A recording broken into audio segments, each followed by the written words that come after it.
And a change in public education could be coming from the top down, and Oklahoma's top educator says that his office is getting ready. Just yesterday, State Superintendent Ryan Walters announced the Trump Education Advisory Committee. So let's go ahead and welcome him in this morning. State Superintendent Ryan Walters, thank you so much for being here. Thank you guys for having me. Okay, so you made this announcement about this committee. It comes just days after the November 5th election.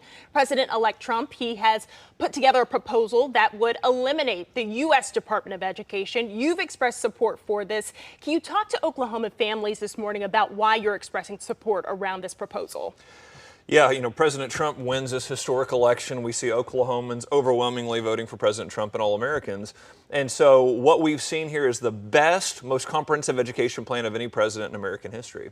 It starts with eliminating the Federal Department of Education. So this department, let's go back a little bit, was created in the 1970s under Jimmy Carter. Since then, every educational statistic has gotten worse. This is an agency that over-regulates, over-involves itself in states, dictates to states. If you remember this past summer, they came in and told Oklahoma they had to allow boys and girls sports and boys and girls bathrooms, or they would jerk back our federal funding and sue us and hold us legally liable.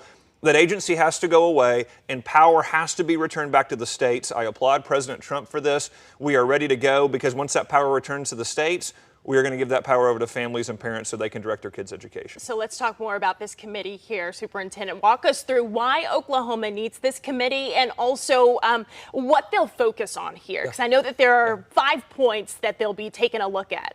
Yeah, so what we see here with this is the biggest transformation we've seen in education policy to truly move education back to the states under President Trump and bring it back to families. So what we're going to be doing with this committee is making sure that Oklahoma is poised to be the best state and first state in the country to implement President Trump's agenda. So what that means is, first of all, when the department goes away, how do we get the resources and funding directly to families? We're looking at things like block grants. We're looking at things like vouchers, ESAs for families. So ultimate school choice, ultimate parent empowerment. Then how do we make sure that our kids are getting a patriotic education? We want our kids to know American history. We want our kids to know American exceptionalism. This is a key priority for the Trump administration, and Oklahoma will lead the way. So we're going to have the committee take a look at that as well. President Trump also laid out things like protecting prayer in school. How do we make sure that the religious liberty is protected in each of our schools? We're going to make sure that we lead on that. So again, it is making sure that our kids are ready for the future. That's jobs. That's a high quality of life. That's being able to do what they want to do with their God-given talents. Oklahoma is going to be poised to do that better than any other state. So I know this week that your office is expected to announce some of the people who will be on this committee. Are there any names that you can share with us today?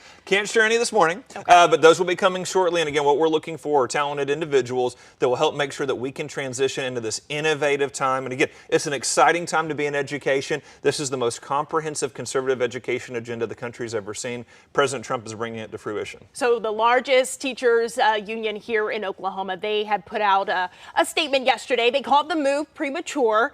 They want to know how students can continue to feel support here, and also for those students with disabilities, just ensure that they're not left behind with this plan.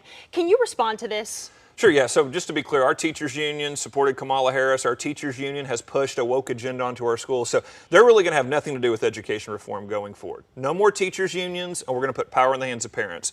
But to be crystal clear, again, they're wrong on everything, the teachers union is. What this will do is empower parents of special need kids like no other program before. Because instead of DC telling us how to support our special needs kids, DC will be giving that power back to the states under President Trump. We will be able to empower families so they can make decisions around resources, around school educational options that best meet the needs of their children. DC doesn't know how to do that. Parents do. So we will be able to get those resources directly to families instead of funneling it through a bureaucracy in D.C. Right now, President-elect Donald Trump is selecting members of his cabinet. Your name has popped up on the radar when it comes to Secretary of Education. Has his team reached out to you so far? And if not, are you interested in the job? Look, my focus has been on Oklahoma schools and Oklahoma families. I want Oklahoma to be the leader in the country in education. So all of my conversations have been focused around how Oklahoma can lead the charge in education reform, how we can bring that America First agenda to Oklahoma, to all of our schools and students. That's my focus. I want to make sure that our kids and families have the best education possible, and we are excited to work with President Trump and his team. Okay, and switching gears here, I do want to talk about this past week. The department had canceled a request for 55,000 Bibles. Can you talk more about that decision? What came behind that, and what is next in this, the policy to get Bibles into the classroom when it relates to curriculum and learning about history here? Sure. Look, I've said from the beginning, look, we are going to have Bibles in every classroom. That is going to happen. And what we've also promised Oklahomans is we're going to make sure that we have as competitive a process as possible. So we're going to renew that and make sure that we have even more people who are eligible to bring Bibles to the classroom. So we'll be making that announcement soon. But Bibles will be in the classrooms. We will not let the radical left fight